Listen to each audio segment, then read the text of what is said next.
গুমের ঘটনায় হাসিনা সহ ১২ জনের বিরুদ্ধে গ্রেপ্তারি পরোয়ানা আন্তর্জাতিক অপরাধ ট্রাইব্যুনালের, দ্রুত গ্রেপ্তারের নির্দেশ।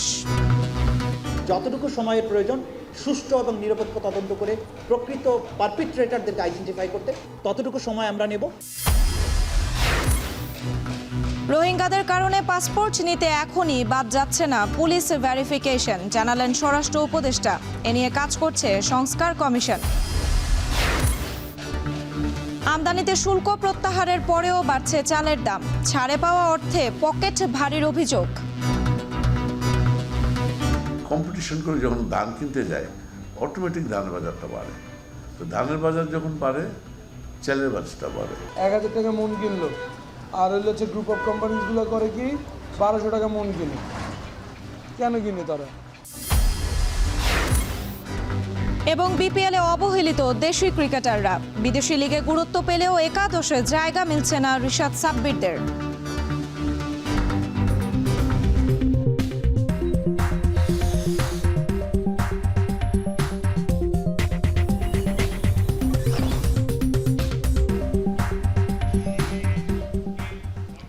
স্বাগত এখন ঢাকায়, সঙ্গে আছি আমি সুমাইয়া রাত্রি। গুমের ঘটনায় শেখ হাসিনা সহ ১২ জনের বিরুদ্ধে গ্রেপ্তারি পরোয়ানা জারি করেছে আন্তর্জাতিক অপরাধ ট্রাইব্যুনাল। অভিযুক্তদের দ্রুত গ্রেপ্তারের নির্দেশ দেওয়া হয়েছে আইজিপিকে। সকালে এই আদেশ জারির পর ব্রিফিংয়ে চিফ প্রসিকিউটর তাজুল ইসলাম জানান, শেখ হাসিনার সরাসরি নির্দেশে বিভিন্ন জনকে গুম করা হয়েছে। সময়ে সরকারের যে সমস্ত বাহিনীগুলো ছিল, পুলিশ থেকে শুরু করে বিভিন্ন গোয়েন্দা বাহিনী, তারা সবাই এগুলোর সাথে বিভিন্ন এই বাহিনীর কিছু কিছু সদস্য যাদেরকে প্রলোভন দেখিয়ে, প্রমোশনের লোভ দেখিয়ে, বিদেশে পাঠানোর লোভ দেখিয়ে নানানভাবে পুরস্কৃত করে পদক দিয়ে তাদেরকে দিয়ে এই সংঘবদ্ধ সিস্টেম্যাটিক ওয়াইড স্প্রেড এই অপরাধগুলো করা হয়েছিল। যেহেতু এই অপরাধগুলো একটু ডিফারেন্ট নেচারের, গণহত্যার অপরাধের চেয়ে, এই জন্য আজকে ডিফারেন্ট একটি মামলায় তাদেরকে আমরা গ্রেপ্তার দেখানোর জন্য আবেদন জানিয়েছিলাম। এর মধ্যে সাবেক প্রধানমন্ত্রী শেখ হাসিনা, তার তদানীন্তন নিরাপত্তা উপদেষ্টা তারিক সিদ্দিকী। রোহিঙ্গারা অবৈধভাবে পাসপোর্ট নেওয়ার কারণে এখনই পুলিশ ভেরিফিকেশন তুলে দেওয়া যাচ্ছে না বলে জানিয়েছেন স্বরাষ্ট্র উপদেষ্টা জাহাঙ্গীর আলম চৌধুরী। তবে পুলিশ সংস্কার কমিশন এ নিয়ে কাজ করছে বলে জানিয়েছেন তিনি। সকালে পাসপোর্ট ও ইমিগ্রেশন অধিদপ্তরে পরিদর্শনে গিয়ে সাংবাদিকদের এসব কথা বলেন তিনি। এ বছরের মধ্যেই ই পাসপোর্টে রূপান্তর হবে বলে এ সময় জানান স্বরাষ্ট্র উপদেষ্টা। রোহিঙ্গাদের একটা রয়ে গেছে, এই সব কিছু দেখে তারপরে আমরা একটা ডিসিশন নিব, এটারে উঠাই দিব কি দিব না। ৩১শে ডিসেম্বর এই বছরের ভিতরে সব আমরা ইলেকট্রনিক পাসপোর্টের ভিতরে যাব, এমআরপি আর থাকবে না। পুলিশ ভেরিফিকেশন থাকছে কি থাকছে না এর ব্যাপারে আমি এখনও বলতে পারবো না, বাট যদি দেখা যায় যে শুধু আমাদের আইডি কার্ডে দিয়ে পারা যায় তো হয়তো আমরা পুলিশ ভেরিফিকেশন তো উঠাই দিব, যেহেতু আইডি কার্ডও তো আমাদের মন্ত্রণালয়ে আসতেছে। আর প্লাস আমাদের ধরেন পুলিশ রিফর্ম কমিশনের তাদের একটা রিকমেন্ডেশন যদি থাকে সেই সময় অন্য কথা। গণ অধিকার পরিষদের সিনিয়র সহ সভাপতি ফারুক হাসানের উপর হামলার ঘটনায় দুজনকে আটক করেছে পুলিশ। সোমবার দিবাগত রাত 4:30 নাগাদ তাদের আটক করে শাহবাগ থানায় আনা হয়। পুলিশ জানায়, রাতে হামলায় জড়িত দুজন জাতীয় চক্ষু বিজ্ঞান ইনস্টিটিউটে অবস্থান করছিলেন। খবর পেয়ে সেখানে অভিযান চালানো হয়। পরে সেখান থেকে সেনাবাহিনীর সহযোগিতায় তাদের আটক করা হয়। বাকি দুজনকে ধরতে চেষ্টা চালাচ্ছে পুলিশ। আটক দুজনকে আজ আদালতে হাজির করা হবে। রোববার বিকেলে 24 ঘন্টার মধ্যে হামলাকারীদের গ্রেপ্তারের দাবি জানিয়েছেন গণ অধিকার পরিষদের সভাপতি নুরুল হক নুরু।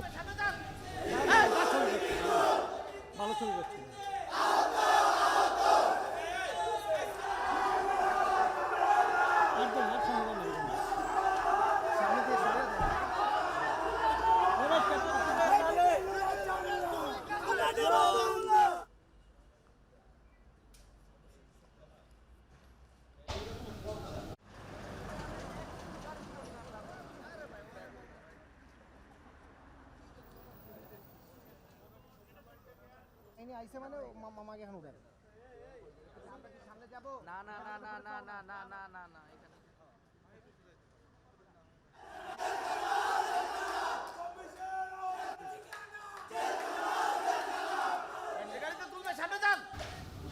আন্তর্জাতিক অপরাধ ট্রাইব্যুনাল থেকে যুক্ত হচ্ছেন সহকর্মী জাহিদ হাসান। জাহিদ, শেখ হাসিনা সহ আর কারা কারা আছেন পরোয়ানা তালিকায়, কি জানিয়েছেন চিফ প্রসিকিউটর?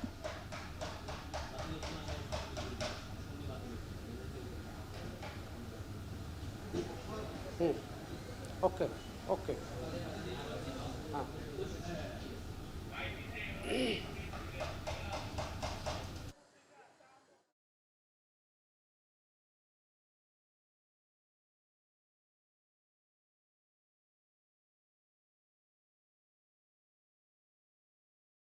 আন্তর্জাতিক অপরাধ ট্রাইব্যুনাল থেকে প্রথমবারের মতো গুম এবং বিচার বহির্ভূত হত্যাকাণ্ডের অভিযোগে সাবেক প্রধানমন্ত্রী শেখ হাসিনা সহ তার সাবেক সামরিক উপদেষ্টা যে তারিক আহমেদ সিদ্দিকী এবং পুলিশের সাবেক আইজি বেনজির আহমেদ সহ 11 জনের বিরুদ্ধে গ্রেফতারি পরোয়ানা জারি করেছে আন্তর্জাতিক অপরাধ ট্রাইব্যুনাল এবং এই গ্রেফতারি পরোয়ানা বাস্তবায়ন করার জন্য দ্রুত সময়ের মধ্যেই আসামিদের গ্রেফতার করার জন্য নির্দেশনা দেওয়া হয়েছে আইজিপিকে এবং একই সঙ্গে সেনাবাহিনীর বরখাস্তকৃত কর্মকর্তা জিয়াউল আহসান মেজর জেনারেল তাকেও এই মামলায় গ্রেফতার দেখানো হবে। তিনিও এই মামলা রয়েছেন। মোট 12 জন আসামি এই আজকে গুমের এবং বিচার বহির্ভূত হত্যাকাণ্ডের যেই মামলাটি হয়েছে ট্রাইব্যুনালে সেই মামলায় আজকে 12 জনের বিরুদ্ধে গ্রেফতারি পরোয়ানা জারি করা হয়েছে এবং একই সঙ্গে এই মামলাগুলোর যে অভিযোগগুলো রয়েছে সেই অভিযোগের তদন্ত শেষ করে 7ই ফেব্রুয়ারির মধ্যে একটি প্রতিবেদন দাখিল করতে নির্দেশ দেওয়া হয়েছে।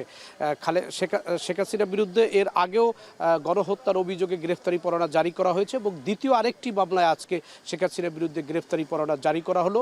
একই সঙ্গে যে অন্যান্য যে নামগুলো রয়েছে তারা যেটি আন্তর্জাতিক অপরাধ ট্রাইব্যুনালের প্রধান প্রসিকিউটর তিনি জানিয়েছেন যে তারা নিরাপত্তার স্বার্থে তাদের গ্রেফতার করার স্বার্থে একই সঙ্গে মামলাকে এগিয়ে নেওয়ার স্বার্থে যারা এখনো গ্রেফতারের বাইরে রয়েছেন তাদের নাম তারা বলতে আগ্রহী নয় এবং তারা এই নামগুলো গোপন রাখছেন। এর আগে আমরা অন্যান্য মামলায়ও দেখেছি হত্যার মামলায় দেখেছি যে যারা গ্রেফতার হননি তাদের নামগুলো আন্তর্জাতিক অপরাধ ট্রাইব্যুনালের প্রসিকিউশন টিম তারা গোপন রেখেছেন এবং সব কিছু মিলে যে বিষয়টি হচ্ছে যে যারা বিভিন্ন সময় গুম হয়েছেন সেই গুম থেকে যারা ফিরে এসেছেন বা গুমের পরে যারা আর ফিরে আসেননি যাদের হত্যা করা হয়েছে ধরে নেওয়া হচ্ছে তাদের পরিবারের পক্ষ থেকে তারা এসে আজকে যে অভিযোগগুলো এই 5 আগস্টে শেখ হাসিনা সরকারের পতনের পরে যেই অভিযোগগুলো দায়ের করা হয়েছে সেই অভিযোগের সকল অভিযোগগুলো একসাথে করে একটি গুম এবং বিচার বহির্ভূত হত্যাকাণ্ডের মামলা করা হয়েছে ট্রাইব্যুনালে।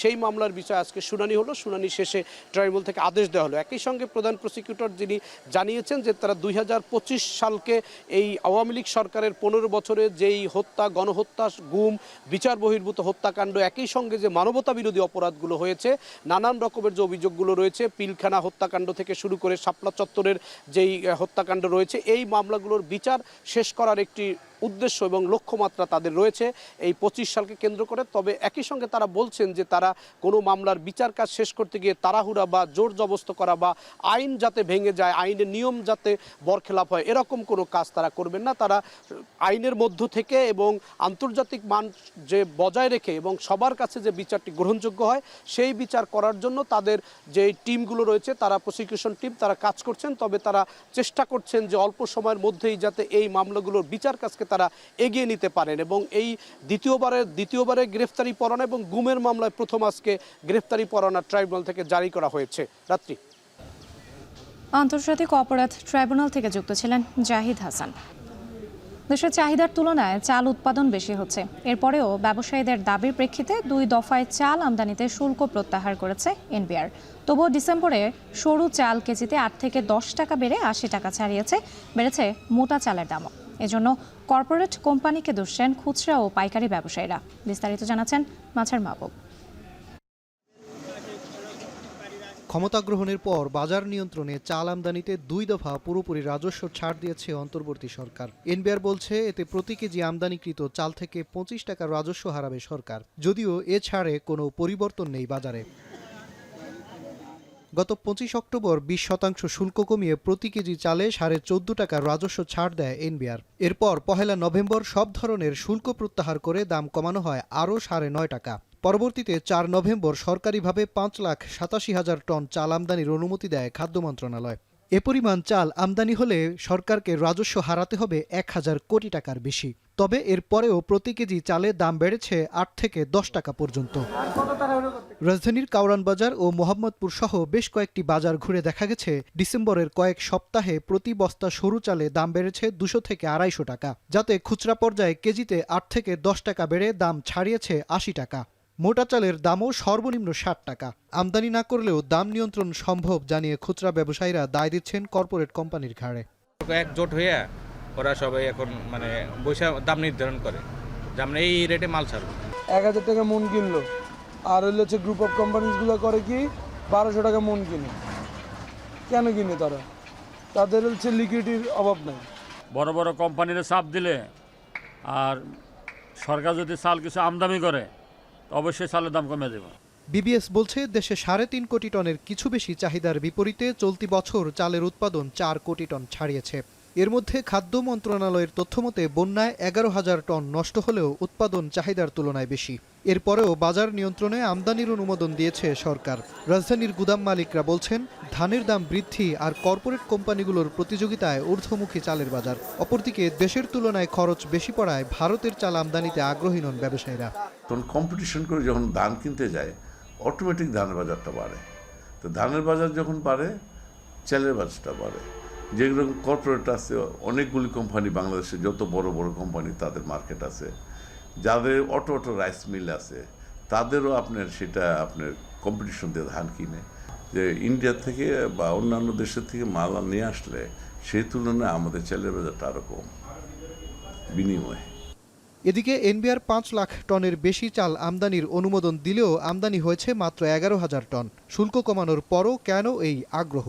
তাহলে কি বাস্তবতা না বুঝেই বাণিজ্য বিভাগ ও ব্যবসায়ীরা দাম কমাতে শুল্ক কমানোর দাবি জানিয়েছিলেন?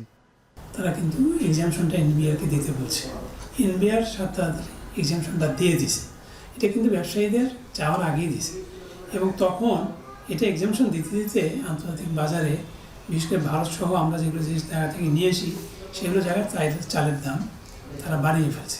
সরকারি পর্যায়ে এটা চেষ্টা করতে হবে যে কোন বন্ধু রাষ্ট্রে দেন দরবার করে চালটা তুলনামূলক কম দামে আনা যায়। রাজস্ব ছাড়ের পরেও দাম নিয়ন্ত্রণে ব্যবসায়ীদের সদিচ্ছার অভাব দেখছেন ভোক্তা অধিদপ্তরের মহাপরিচালক। বলছেন সরকারের রাজস্ব ছাড়ে পাওয়া অর্থে নিজেদের পকেট ভারী করছেন ব্যবসায়ীরা, কিন্তু এর তদারকির দায়িত্ব কার? আমদানিকারকরা তার সাথে আপনার পাইকারি থেকে শুরু করে ব্যবসায়ীরা সম্ভবত এই মেসেজটা এখনও নেয় নাই। হয়তো বা চাপ সৃষ্টি যদি না নিতান্ত প্রয়োজন মনে হয় যে আর হচ্ছে না, তখন হয়তো গভর্নমেন্ট অন্যভাবে যাবে। বর্তমানে এক মৌসুমে সরকারি গুদামে চালের মজুত সক্ষমতা নেমেছে মাত্র 8 লাখ টনে। অপরদিকে চাল মজুত করায় প্রতিযোগিতায় নেমেছে কর্পোরেট কোম্পানিগুলো, যার ফলে চাহিদার তুলনায় চালের উৎপাদন বেশি হওয়ার পরেও চালের দাম নিয়ন্ত্রণ সরকারের হাত ফসকে ব্যবসায়ীদের হাতেই থেকে যাচ্ছে বলে মত সংশ্লিষ্টদের। মাঝার মাহবুব, এখন ঢাকা। চট্টগ্রাম নগরীর যানজট নিরসনে আনুষ্ঠানিকভাবে চালু হয়েছে 16 কিলোমিটার দীর্ঘ এলিভেটেড এক্সপ্রেসওয়ে। তবে প্রত্যাশা অনুযায়ী যানবাহন চলাচল না করায় উঠছে না এক্সপ্রেসওয়ের পরিচালনা ব্যয়।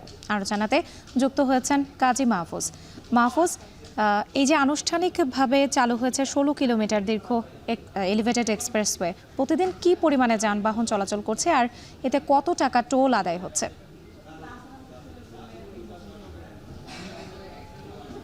চট্টগ্রাম নগরীতে যানবাহন চলাচলে গতি আনতে মূলত চট্টগ্রাম নগরীর মূল অংশ যেটি বলা হয় জিসি ওয়াসা, সেই জায়গা থেকে পতেঙ্গা পর্যন্ত 16 কিলোমিটার দীর্ঘ এলিভেটেড এক্সপ্রেসওয়ে নির্মাণ করে চট্টগ্রাম উন্নয়ন কর্তৃপক্ষ, যেখানে খরচ হয় প্রায় 4,300 কোটি টাকা, যার পুরোটাই কিন্তু সরকার ব্যয় করে। যেখানে আমরা দেখেছি 524 কোটি টাকা সরকার সিডিএকে ঋণ হিসেবে প্রদান করে। এই ঋণ পরিশোধ, একই সাথে এই এক্সপ্রেসওয়ের রক্ষণাবেক্ষণের যে খরচ সেটি মূলত তুলে আনার জন্যই গত শুক্রবার এই এলিভেটেড এক্সপ্রেসওয়েতে আনুষ্ঠানিকভাবে টোল আদায় কার্যক্রম শুরু হয়। এরপর থেকে আসলে সিডিএর যে সমীক্ষা করেছিল টোল আদায়ের ক্ষেত্রে, তারা বলছিল প্রতিদিন এই এক্সপ্রেসওয়েতে 80,000-এর মতো যান চলাচল করবে। পরবর্তীতে আমরা দেখেছি যেখানে 15টি র্যাম নির্মাণের কথা ছিল, সেই জায়গাতে তারা সরে এসে অর্থাৎ 6টি কমিয়ে 9টিতে নিয়ে আসে। এবং এরপরের যে সমীক্ষা সেটাতে বলা হয়েছিল প্রতিদিন 60,000 মতো যান চলাচল করবে, কিন্তু বাস্তব চিত্র একেবারে ভিন্ন। আমরা দেখতে পাচ্ছি তাদের সমীক্ষার 10 ভাগের 1 অংশ মাত্র যান চলাচল করছে, অর্থাৎ প্রতিদিন আমরা দেখতে পাচ্ছি 6.5 থেকে 7,000 মতো যান চলাচল করছে, যেখানে ব্যক্তিগত প্রাইভেট কার কার এবং থ্রি হুইলার যে যানবাহনগুলো আছে সেগুলো চলাচল করছে এবং টোল আদায়ের পরিমাণটিও আমরা দেখতে পাচ্ছি 4.5 লাখ থেকে 5 লাখ টাকা, যা পরিচালন ব্যয়ও হচ্ছে না। এমন অবস্থায় আসলে যারা নগর পরিকল্পনাবিদ আছেন তারা বলছেন যে মূলত এই এক্সপ্রেসওয়েতে যদি 9টি র্যাম নির্মাণের কথা ছিল সেগুলো যদি দ্রুত নির্মাণ করা হয় একই সাথে এবং এই র্যামগুলো যখন চালু করা হবে সেক্ষেত্রে হয়তো তাদের যে প্রত্যাশা সেই প্রত্যাশা অনুযায়ী টোল আদায় সম্ভব হবে এবং পরিচালন ব্যয় উঠে আসবে, তারা এমনটি জানিয়েছেন। রাত্রি। চট্টগ্রাম থেকে যুক্ত ছিলেন কাজী মাহফুজ। দক্ষ জনশক্তি রপ্তানির উদ্দেশ্যে কুমিল্লায় চলছে প্রবাসগামীদের প্রশিক্ষণ। বিস্তারিত জানাতে কুমিল্লা কারিগরি প্রশিক্ষণ কেন্দ্র থেকে যুক্ত হয়েছেন খালেদ সাইফুল্লাহ। খালেদ, কি ধরনের প্রশিক্ষণ দেয়া হচ্ছে প্রবাসগামীদের জানাবেন? রাত্রি কুমিল্লায় প্রায় 14 লাখ প্রবাসী বিদেশ গিয়ে অবস্থান করছেন এবং বছরে বাংলাদেশে যে পরিমাণ জনশক্তি বিদেশি রপ্তানি হয়ে থাকে সেদিক থেকে কুমিল্লা প্রথম। প্রতি বছর মোট জনশক্তির প্রায় 10% কিন্তু কুমিল্লা থেকে রপ্তানি হয়ে থাকে। তো এই দক্ষ জনশক্তি যদি অধিক পরিমাণে রেমিটেন্স আনতে হয় তাহলে তাদেরকে দক্ষ জনশক্তি হিসেবে গড়ে তুলতে হবে এবং সেই জন্য কিন্তু সরকার বিভিন্ন রকমের কর্মসূচি পরিচালনা করছে। বিশেষ করে কারিগরি প্রশিক্ষণ কেন্দ্রগুলোতে দক্ষ জনশক্তি রপ্তানির তৈরির উদ্দেশ্যে কিন্তু এই ধরনের প্রশিক্ষণগুলো আমরা দেখতে পাচ্ছি। কুমিল্লা কারিগরি প্রশিক্ষণ কেন্দ্রে এখানে বিভিন্ন ট্রেডে প্রায় 12টি ট্রেডে এখানে প্রশিক্ষণ চলে। তাছাড়াও বিভিন্ন প্রজেক্টে কিন্তু বিভিন্ন রকমের প্রশিক্ষণ এখানে দিয়ে থাকেন প্রশিক্ষকরা। এখানে প্রশিক্ষকদেরকে আমরা দেখতে পাচ্ছি যে শিক্ষার্থীদেরকে হাতে কলমে বিভিন্ন ট্রেডে তাদেরকে দক্ষ করে তোলার জন্য কিন্তু তারা কাজ করে যাচ্ছেন।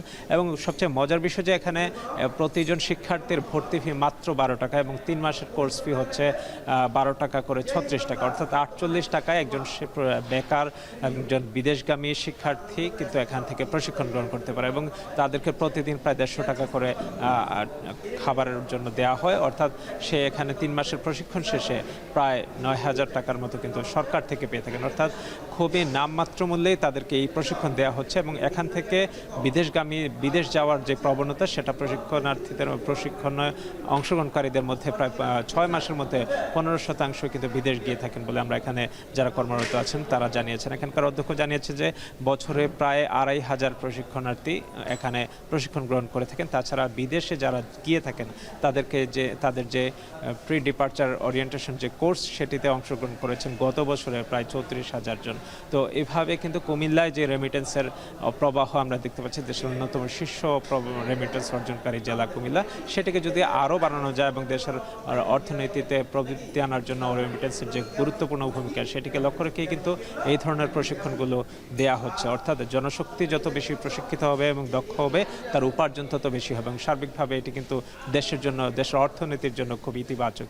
এবং আমরা কুমিল্লায় বিগত সময়গুলোতে দেখতে পেয়েছি যে যারা রেমিটেন্স অর্জনে ভালো করেছেন এবং তারা অধিকাংশই কিন্তু তরুণ।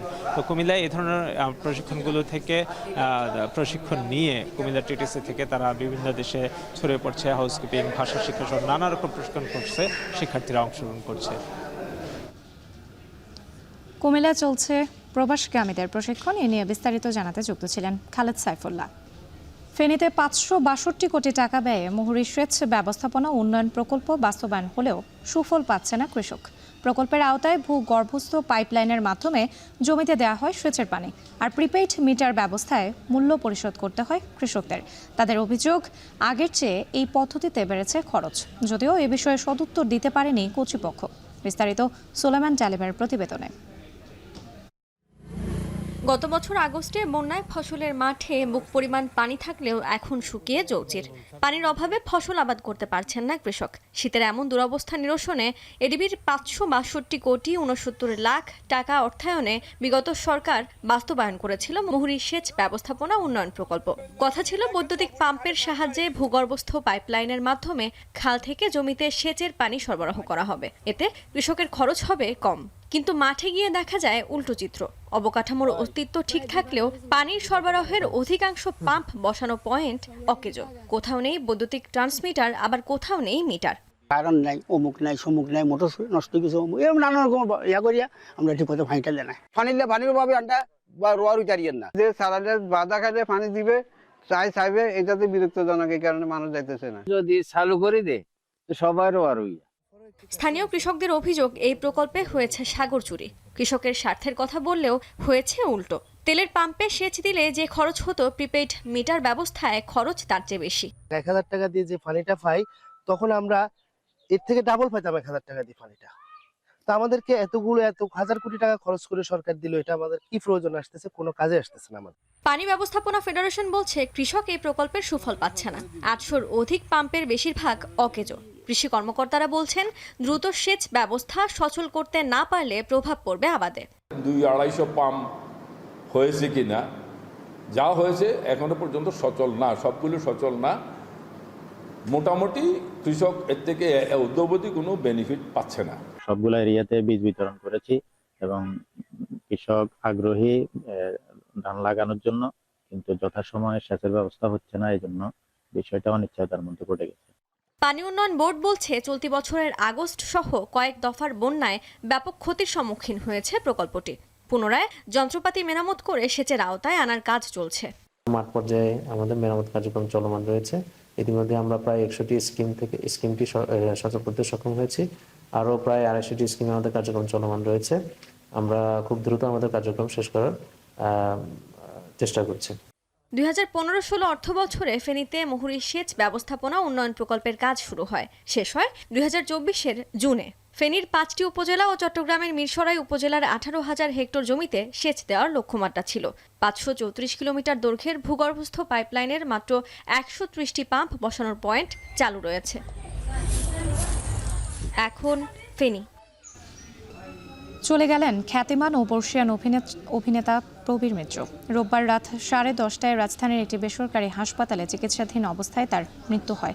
আজ বাদজোহর বিএফডিসিতে জানাজা শেষে আজিমপুর কবরস্থানে দাফন করা হবে তাকে। বিস্তারিত আতাউর নিয়নের প্রতিবেদনে। পায়ের অসুখে গেল 13 দিন ধরে রাজধানীর একটি বেসরকারি হাসপাতালে শারীরিক নানা জটিলতার সাথে লড়ে অবশেষে হার মানলেন নবাব সিরাজউদ্দৌলা চরিত্রে অভিনয় করা বর্ষিয়ান অভিনেতা প্রবীর মিত্র। রোববার রাত 10:30টায় না ফেরার দেশে পাড়ি জমান গুণী এই অভিনেতা। দীর্ঘ 5 দশকে চলচ্চিত্র জগতে তিনি 400-এর বেশি চলচ্চিত্রে অভিনয় করেছেন। 1971 সাল থেকে শুরু করে 2021 সালে তার সর্বশেষ ছবি প্রকাশ পেয়েছে। এ সময় তিনি আজীবন সম্মাননা সহ পেয়েছেন একাধিক জাতীয় পুরস্কার। তার মৃত্যুতে শোকাহত চলচ্চিত্রাঙ্গন। চলচ্চিত্রের মানুষের অভিভাবক ছিলেন তিনি। সহশিল্পীদের কাছে তিনি ছিলেন এ জগতের ধ্রুবতারা। হসপিটাল থেকে জাস্ট মগবাজারে গেলাম, প্রবীর দাকে নিয়ে গল্প হচ্ছিল, কথা হচ্ছিল, অঞ্জন আপার মিলাদ নিয়ে কথা হচ্ছিল, কিন্তু এরই মধ্যে আরেকটি শোক আমাদেরকে আল্লাহ তাআলা দিবে এটা আমরা ভাবতে পারি নাই। প্রথম ছবি থেকে তার সাথে সম্পর্ক,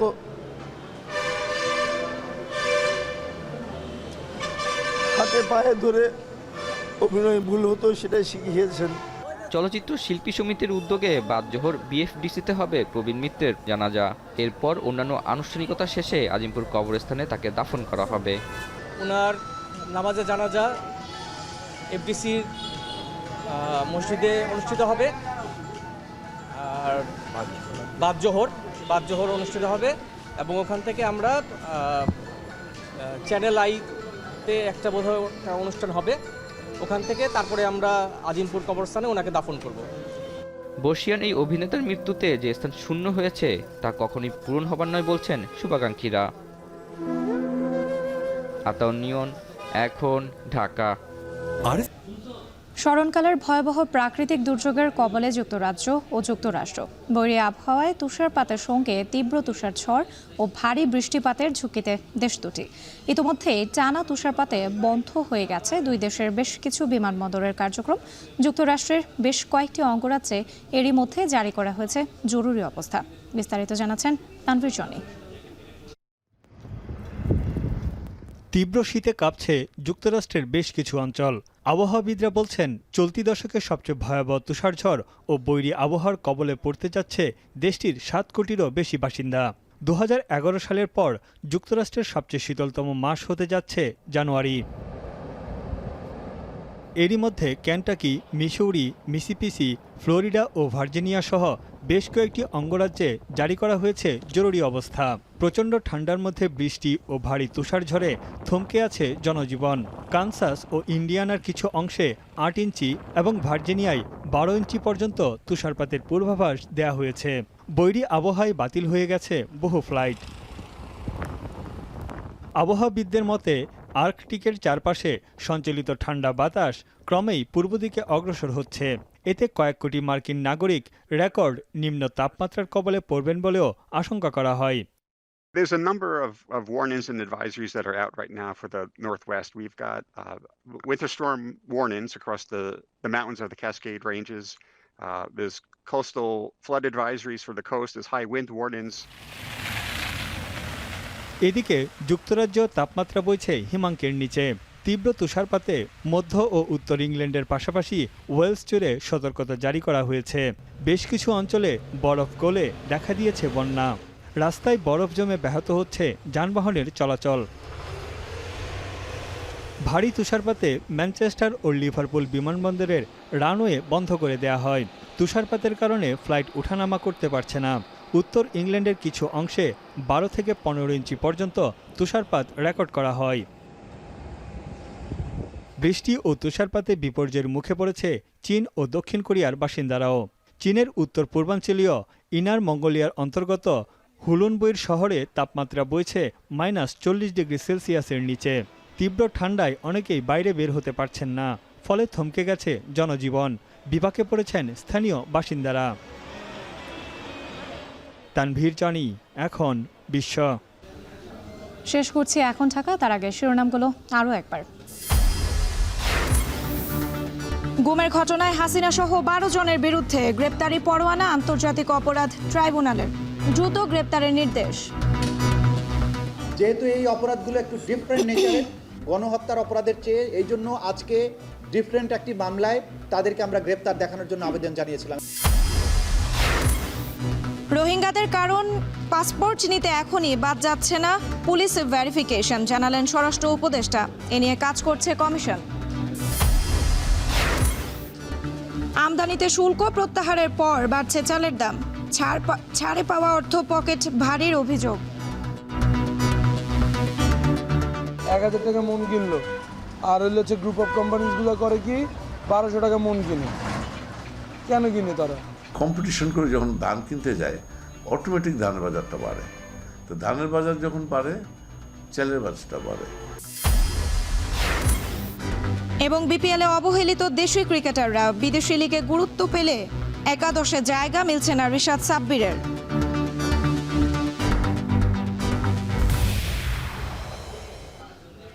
এই ছিল এখন ঢাকার আয়োজনে। এতক্ষণ সাথে থাকার জন্য ধন্যবাদ।